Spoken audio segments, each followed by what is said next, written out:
نہ کہے خلاف اسلام بات اور مر جائے، یہی اچھا ہے۔ اس کے سوا جب بھی زبان سے کلمہ کفر نکالے گا کافر سمجھا جائے گا، اگرچہ یہ کہے کہ خالی زبان سے کہا، دل سے نہیں۔ مجبوری کے علاوہ اگر کوئی خلاف اسلام بات کہتا ہے تو کافر ہو جائے گا، وہ کافر سمجھا جائے گا، اگرچہ وہ کہے کہ دل سے نہ کہا تھا میں نے۔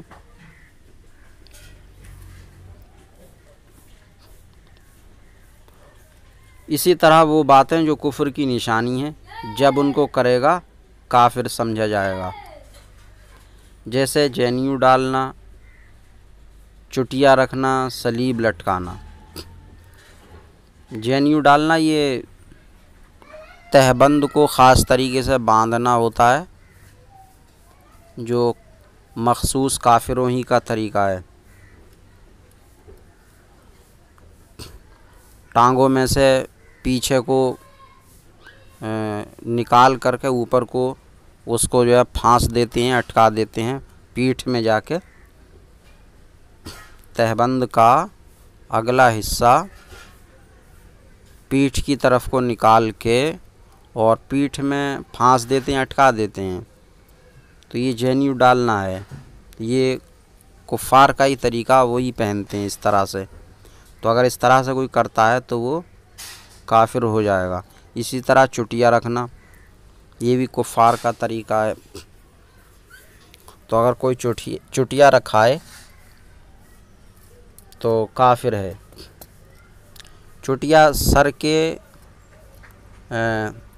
بیچوں بیچ سے پیچھے کی جانب کو ذرا ہٹ کے، جہاں سر میں بھونرے ہوتے ہیں، بھونرے، وہاں پر کچھ بال بڑے بڑے رکھنا اور باقی سر کے بال چھوٹے رکھنا، یہ چٹیا ہے۔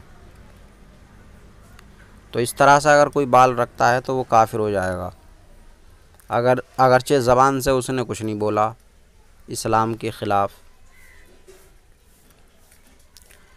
جب ان کو کرے گا کافر سمجھا جائے۔ چٹیا رکھنا اور صلیب لٹکانا، یہ صلیب بھی عیسائیوں کا طریقہ ہے، عیسائی کافر ہیں، تو اگر کوئی صلیب لٹکاتا ہے تو کافر ہو جائے گا۔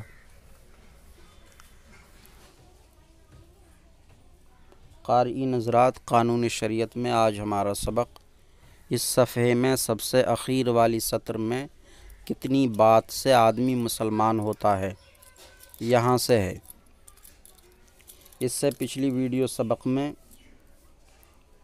ایمان کیا ہے، کفر کیا ہے اور کفر کی کچھ صورتیں بیان کی گئی تھیں۔ یہاں سے یہ بیان کیا جاتا ہے کہ کتنی بات سے آدمی مسلمان ہو جائے گا۔ تو مسلمان ہونے کے لیے اتنا کافی ہے، مسلمان ہونے کے لیے اتنا کافی ہے کہ صرف اسلام ہی کو سچا مذہب مانے اور کسی ضروری دینی بات کا منکر نہ ہو۔ اسلام ہی کو سچا مذہب مانے اور کسی ضروری دینی بات کا منکر نہ ہو، تو اتنا مسلمان ہونے کے لیے کافی ہے۔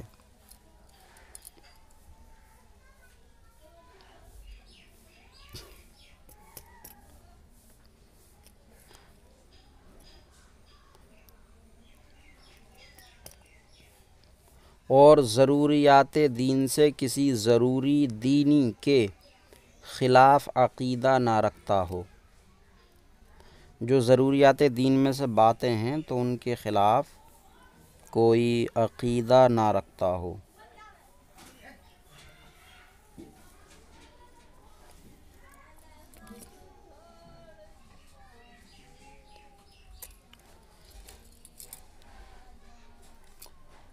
اگرچہ تمام ضروریات دین کا اس کو علم نہ ہو، لہٰذا بالکل لٹھ گنوار جاہل جو اسلام اور پیغمبر اسلام کو حق مانے، اسلام کو حق مانتا ہو، سچ مانتا ہو، اور پیغمبر اسلام کو حق مانتا ہو، اور اسلامی عقیدوں کے خلاف کوئی عقیدہ نہ رکھے، چاہے کلمہ بھی صحیح نہ پڑھ سکتا ہو، وہ مسلمان ہے۔ ادائیگی کے ساتھ کلمہ بھی نہیں پڑھ پاتا تو وہ مسلمان ہے۔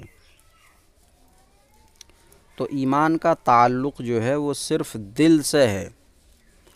اسلام کو، اسلام کی باتوں کو دل سے یقین کرتا ہے، سچ جانتا ہے، تو وہ مسلمان ہے، اب چاہے اس سے کلمہ بھی پڑھنا نہ آتا ہو۔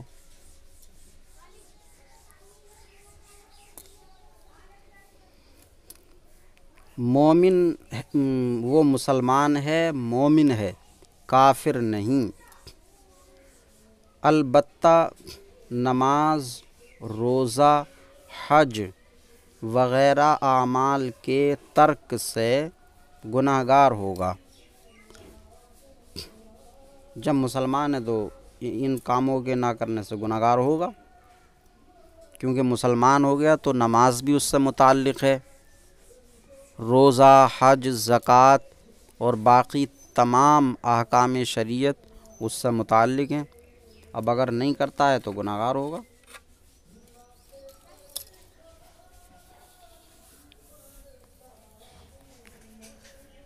لیکن مومن رہے گا، کیونکہ اعمال نہ کرنے سے انسان کافر نہیں ہوتا۔ اعمال ایمان میں داخل نہیں ہیں، یہ جب ایمان کا معنی بتایا تھا تبھی بیان کر دیا گیا کہ اعمال ایمان میں داخل نہیں ہیں۔ اعمال کے ترک سے، چھوڑنے سے آدمی کافر نہیں ہوتا۔ ہاں، ایسے اعمال جو کفر کی علامت ہی ہیں، جیسے صلیب لٹکانا، چٹیا رکھنا، جینیو ڈالنا، تو ایسے کام کرنے سے یقیناً کافر ہو جائے گا۔ لیکن جو کام کفر کی علامت و نشانی نہیں ہے، ایسے کام اگر کرتا ہے وہ اور اسلام کو دل سے سچا جانتا تو کافر نہیں ہوگا، گناہ گار یقیناً ہوگا۔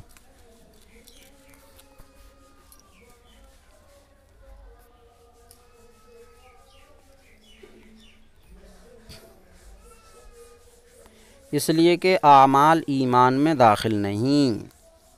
عقیدہ، جو چیز بے شبہ حرام ہو، جو چیز بے شبہ حرام ہو اس کو حلال جاننا، اور جو یقیناً حلال ہو اس کو حرام جاننا کفر ہے، کفر ہے، جبکہ یہ حرام و حلال ہونا معلوم و مشہور ہو، یا یہ شخص اس کو جانتا ہو۔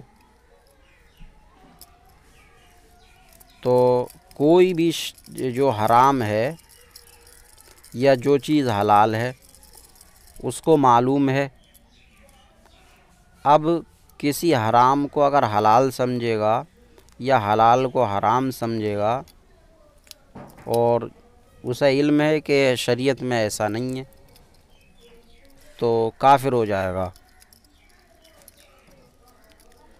جو چیز بے شبہ حرام ہو اس کو حلال جاننا اور جو یقیناً حلال ہو اس کو حرام جاننا کفر ہے، جبکہ یہ حلال و حرام ہونا معلوم و مشہور ہو، یا یہ شخص اس کو جانتا ہو۔ شرک کے معنی،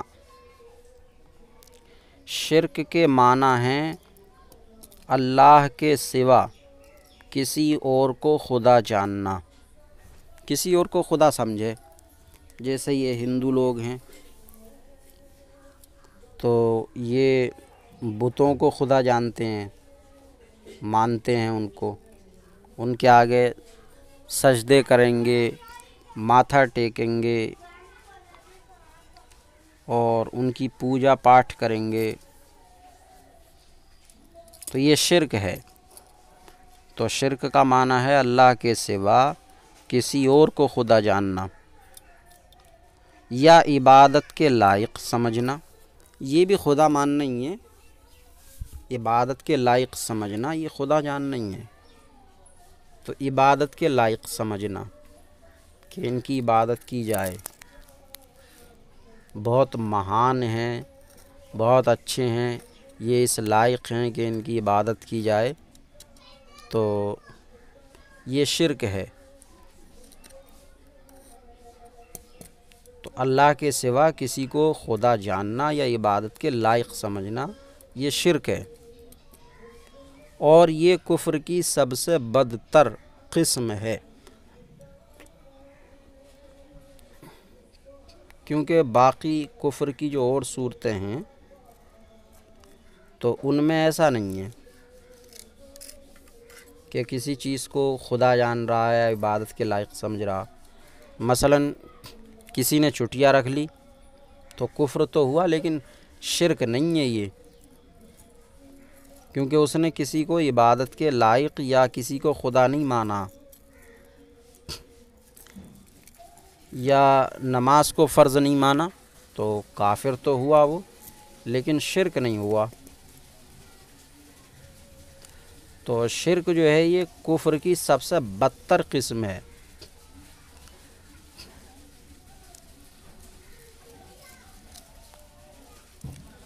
اور یہ کفر کی سب سے بدتر قسم ہے. اس کے سوا کیسا ہی سخت کفر کیوں نہ ہو، حقیقتاً شرک نہیں. کسی کفر کی مغفرت نہ ہوگی،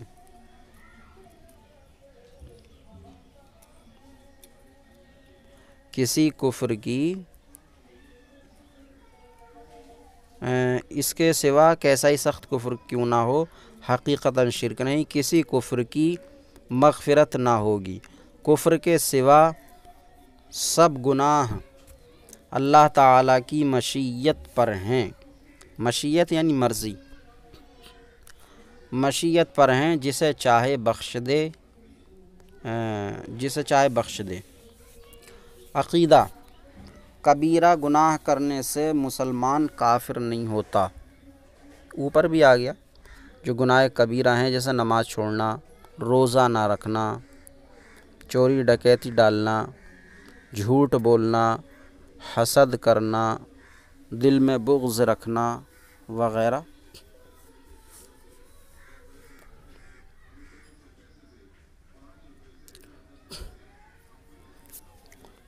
تو گناہ کبیرہ کرنے سے مسلمان کافر نہیں ہوتا، بلکہ مسلمان ہی رہتا ہے.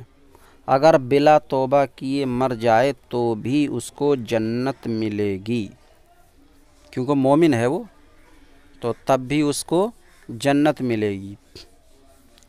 اب جنت کب ملے گی؟ گناہ کی سزا بھگت کر یا معافی پا کر.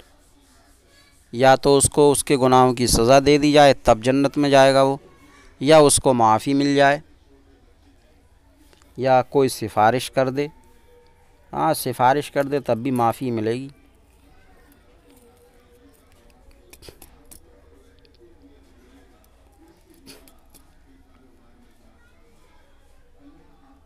اور یہ معافی اللہ تعالیٰ محض اپنی مہربانی سے دے یا حضور علیہ السلام کی شفاعت سے. مسئلہ: کافر کے لیے دعائے مغفرت کا حکم.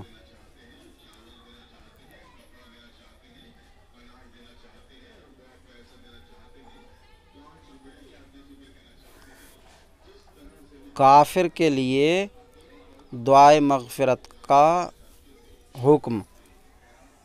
کسی کافر کے لیے کوئی مغفرت کی دعا کرے، کہے کہ اللہ فلاں کو بخش دے، فلاں کافر ہے، یا کہے کہ اے اللہ فلاں کو جنت میں داخل کر دے، تو جنت میں داخل کرنے کو کہنا بھی بخشنے کو ہی کہنا ہے، مغفرت ہی کو کہنا ہے. تو ایسا کرنے سے کیا ہوگا، کیا حکم ہوگا؟ جو کسی مرے ہوئے کافر کے لیے مغفرت کی دعا کرے، مغفرت کی دعا کرے یا کسی کافر مرتد کو مرحوم یا مغفور یا بہشتی، بہشتی یعنی جنتی، جنتی کہے، مرحوم رحم کیا ہوا، اللہ کا رحمت کیا ہوا، تو اللہ کی رحمت کیا ہوا کا مطلب ہے اللہ کا بخشا ہوا، مغفور یہ بھی وہی ہے اللہ کا بخشا ہوا، جنتی یہ بھی، تو ایسا کہے یا کسی ہندو مردہ کو بے کنٹھ باشی کہے، بے کنٹھ باشی، بے کنٹھ باشی کا مطلب بھی جنتی ہے، وہ خود کافر ہے۔ عقیدہ، مسلمان کو مسلمان جاننا اور کافر کو کافر جاننا ضروری ہے، جاننا اور کہنا ضروری ہے، مسلمان کو مسلمان جاننا، مسلمان کہنا، جو جان رہا وہی کہے بھی۔ ایسا تو اسلام میں ہرگز نہیں ہے کہ کسی چیز کو جانے کچھ اور کہے کچھ، یہ تو جھوٹ ہو جائے گا، فریب دھوکہ ہوگا۔ تو مسلمان کو مسلمان جاننا ضروری ہے تو مسلمان کہنا بھی ضروری ہے، اسی طرح کافر کو کافر کہنا ضروری، جاننا ضروری ہے تو کافر کہنا بھی ضروری ہے۔ لہٰذا یہ پروپیگنڈا کہ کافر کو کافر نہ کہو، ہو سکتا ہے کہ وہ ایمان لے آئے، سراسر غلط اور جہالت ہے۔ تو مسلمان کو مسلمان جاننا اور کافر کو کافر جاننا ضروری ہے۔ البتہ کسی خاص آدمی کے کافر ہونے یا مسلمان ہونے کا یقین اس وقت تک نہیں کیا جا سکتا جب تک کہ شرعی دلیل سے خاتمے کا حال معلوم نہ ہو جائے کہ کفر پر مرا یا اسلام پر۔ تو جو شخص انتقال کر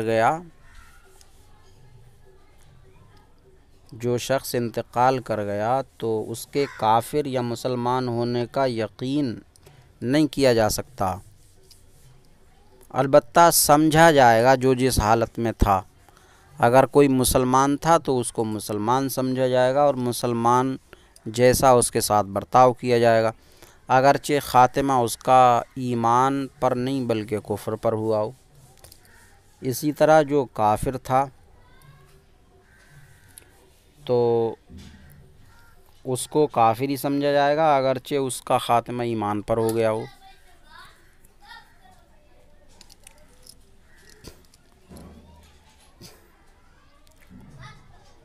تو البتہ کسی خاص آدمی کے کافر ہونے یا مسلمان ہونے کا یقین اس وقت تک نہیں کیا جا سکتا جب تک کہ شرعی دلیل سے خاتمے کا حال معلوم نہ ہو جائے کہ کفر پر مرا یا اسلام پر مرا، لیکن اس کے یہ معنی نہیں کہ جس نے یقیناً کفر کیا ہو اس کے کافر ہونے میں شک کیا جائے، اس کو تو کافر ہی سمجھا جائے گا، اس لیے کہ یقینی کافر کے کفر میں شک کرنا خود کافر ہونا ہے، اس لیے کہ شریعت کا حکم ظاہر کے لحاظ سے ہوتا ہے، البتہ قیامت میں فیصلہ حقیقت کے اعتبار سے ہوگا۔ اب اس کو سمجھا رہے ہیں، اس کو یوں سمجھو کہ کوئی کافر یہودی، نصرانی، ہندو مر گیا تو یہ یقین کے ساتھ نہیں کہا جا سکتا کہ کفر پر مرا، مگر ہم کو اللہ اور رسول کا حکم یہی ہے کہ اسے کافر ہی جانا جائے، کیونکہ وہ جو ہے کفر ہی کی حالت میں رہا ہے، تو اللہ اور رسول کا حکم یہی ہے کہ اسے کافر ہی جانے اور کافر ہی کا سا برتاؤ اس کے ساتھ کریں، جس طرح جو ظاہر مسلمان ہے، ظاہراً مسلمان ہے اور اس کا کوئی قول و فعل اسلام کے خلاف نہیں، تو فرض ہے کہ ہم اسے مسلمان ہی سمجھیں، اگرچہ اس کے خاتمے کا بھی حال معلوم نہیں۔ تو خاتمے کا حال تو اللہ ہی جانے کیا ہوا ہے، لیکن جو جس ماحول میں تھا ہمارے لیے ضروری ہے کہ ہم اس کو اسی ماحول میں مانیں۔ اگر کفر میں تھا تو کافر مانیں اس کو، اور اسلام میں تھا تو اسلام مسلمان مانیں اس کو۔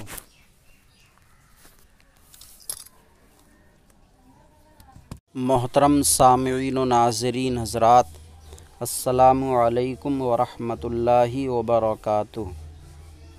بسم اللہ الرحمن الرحیم، الحمد للہ رب العالمین، والصلاة والسلام علی محمد سید المرسلین وعلی آلہ واصحابہ اجمعین۔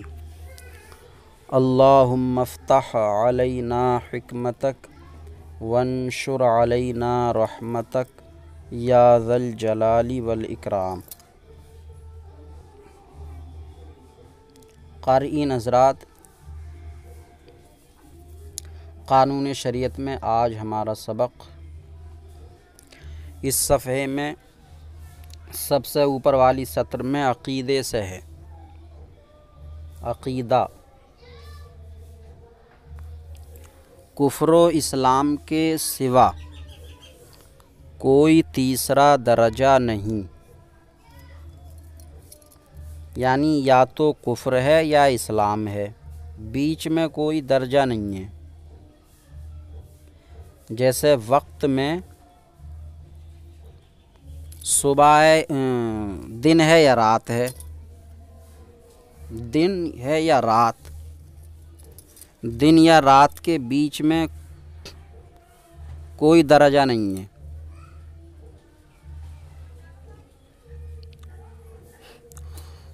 اب رہی ہے کہ صبح اور شام کیا چیز ہے، تو یہ صبح شام دن کے ہی ابتدائی اور آخری حصے کو کہا جاتا، الگ سے نہیں، یہ دن ہی ہے۔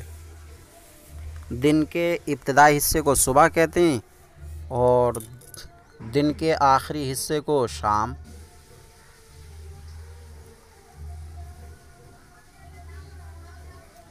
تو دن یا رات یہی دو وقت ہیں، یا تو دن ہوگا یا رات ہوگی، تیسرا کوئی وقت نہیں ہے۔ ایسے ہی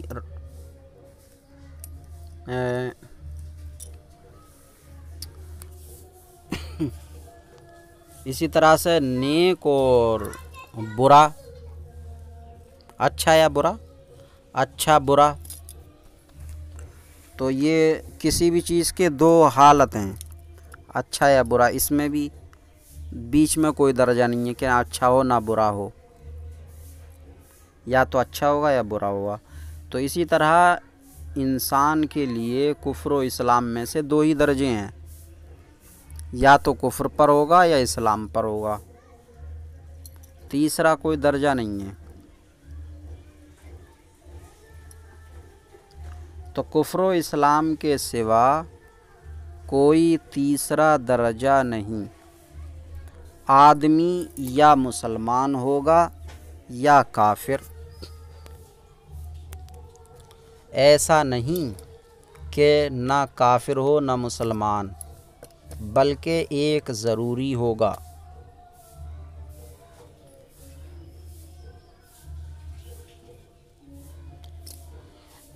یہ ایک فرقہ ہے معتزلہ، تو معتزلہ فرقہ جو ہے وہ کفر و ایمان کے درمیان ایک درجہ بتاتا ہے کہ ایسا بھی ہوتا ہے کہ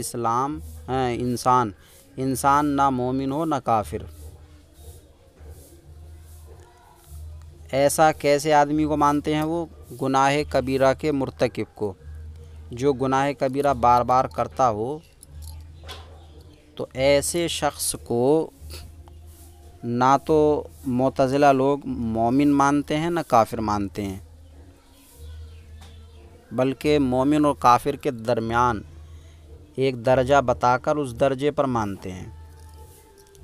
تو معتزلہ فرقہ کا یہ عقیدہ غلط ہے، گمراہی و بددینی ہے، تو اس لیے عقیدہ کر کے یہ بیان کیا گیا معتزلہ کے اس عقیدے کو رد کرنے کے لیے کہ کفر و ایمان کے درمیان کوئی درجہ نہیں ہے۔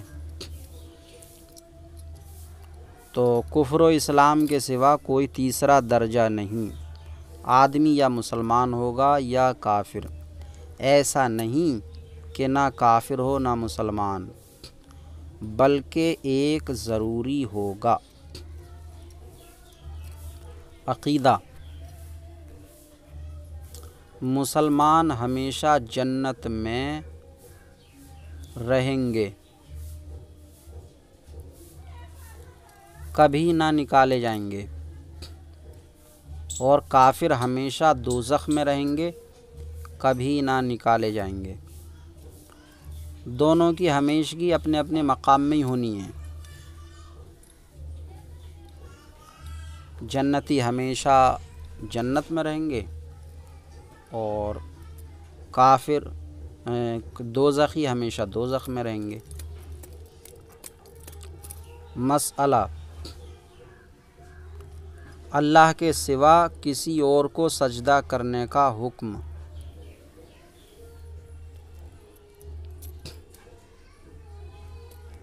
اللہ کے سوا کسی اور کو سجدہ تعبدی کفر ہے۔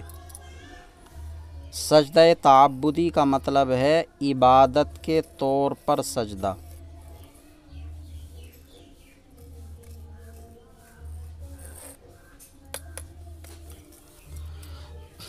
سجدہ تعبدی عبادت کے طور پر۔ تو اگر کسی کو، چاہے کوئی انسان ہو یا کوئی پتھر وغیرہ کا بت ہو یا پتھر ہی ہو یا کچھ بھی ہو، چاند سورج دریا یا گائے وغیرہ کچھ بھی ہو، تو اس کو سجدہ تعبدی عبادت کے طور پر سجدہ کرنا یہ کفر ہے، اور سجدہ تعظیمی حرام۔ سجدہ تعظیمی جو ہے وہ حرام ہے۔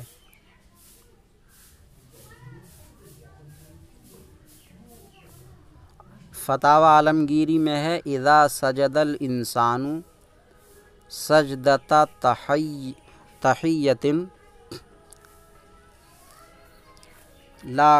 لا کفر۔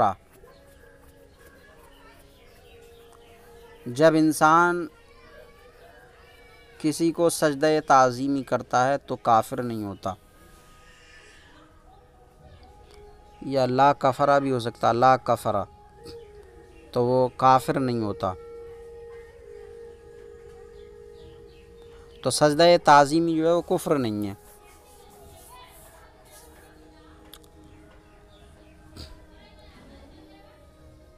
اللہ کے سوا کسی اور کو سجدہ تعبدی کفر ہے اور سجدہ تعظیمی حرام ہے۔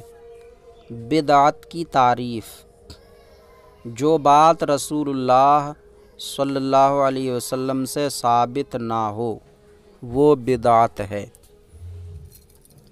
جو سرکار صلی اللہ علیہ وسلم سے ثابت نہ ہو بدعت ہے۔ جو کام سرکار نے نہیں کیا، سرکار کے زمانے میں نہیں تھا، اب ہوا وہ، تو وہ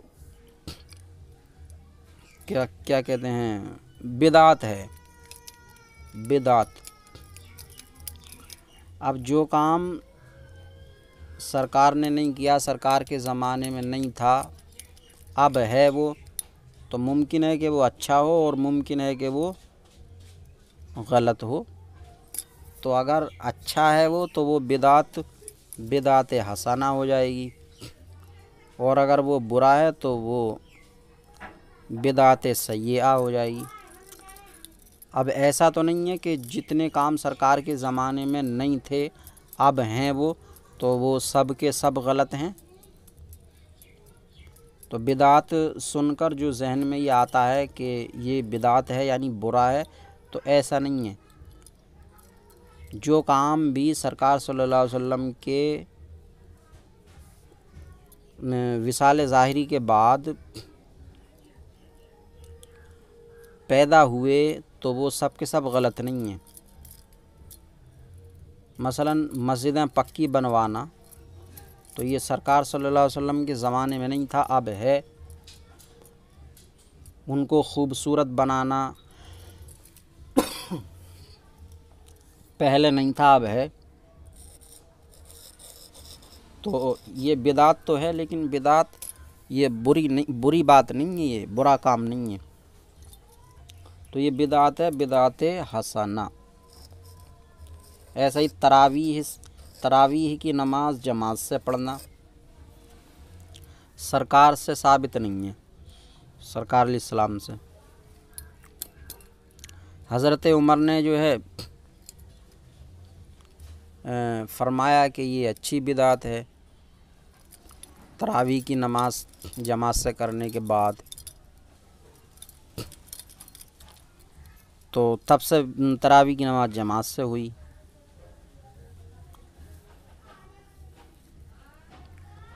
تو اب جماعت سے ہو رہی ہے تراویح کی نماز، تو یہ غلط نہیں ہے، بری نہیں ہے، حالانکہ سرکار سے ثابت نہیں ہے۔ تو مطلب یہ کہ جو بات سرکار سے ثابت نہیں ہے تو وہ ضروری نہیں ہے کہ وہ غلط ہوگی، غلط بھی ہو سکتی ہے اور اچھی بھی ہو سکتی ہے۔ اچھی ہے تو بدعت حسنہ ہے، اور بری ہے تو وہ بدعت سیئہ ہے۔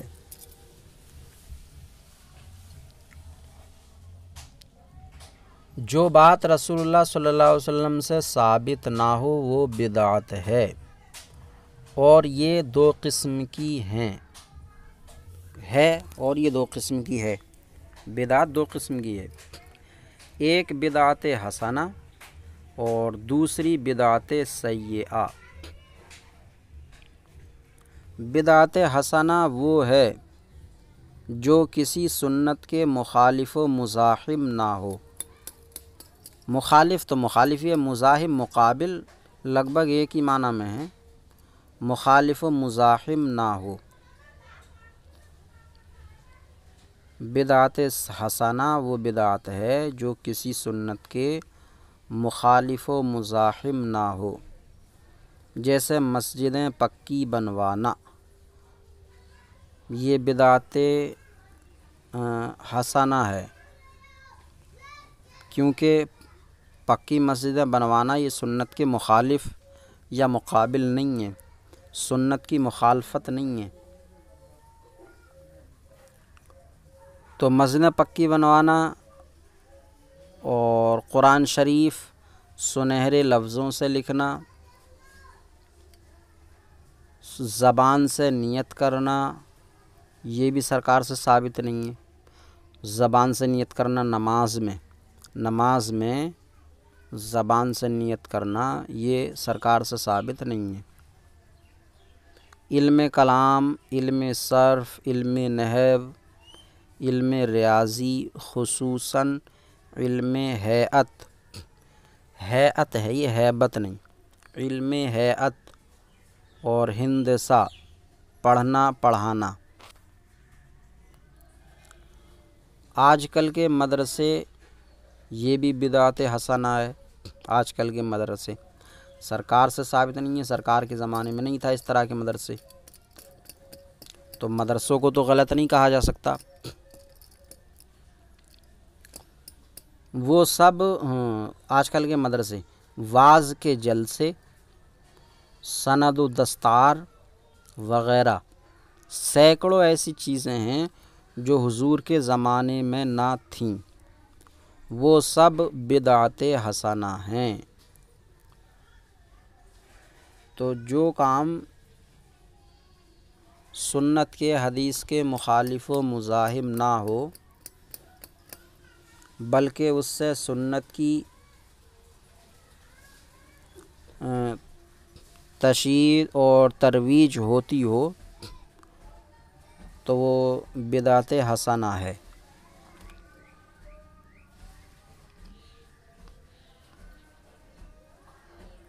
وہ سب بدعت حسنہ ایسی کہ بعض واجب تک ہیں، بدعت حسنہ ہیں ایسی کہ بعض واجب تک ہیں، جیسے تراویح کی نسبت۔ حضرت عمر رضی اللہ عنہ کا ارشاد، نعمت البدعۃ ھذہ، یہ اچھی بدعت ہے۔ بدعت سیئہ قبیحہ وہ ہے جو کسی سنت کے مخالف و مزاحم ہو اور مکروہ یا حرام ہے، اور وہ مکروہ یا حرام ہے، مکروہ یا حرام جو سرکار کے زمانے میں نہیں تھی، جیسے پیٹ بھر کے کھانا کھانا بدعت سیئہ ہے، مکروہ ہے، اور بعض حرام بھی ہیں، بعض حرام ہیں، جیسے صحابہ اکرام کے عقیدے کے خلاف عقیدہ رکھنا جو کفر کی حد کو نہ پہنچے، حرام ہے۔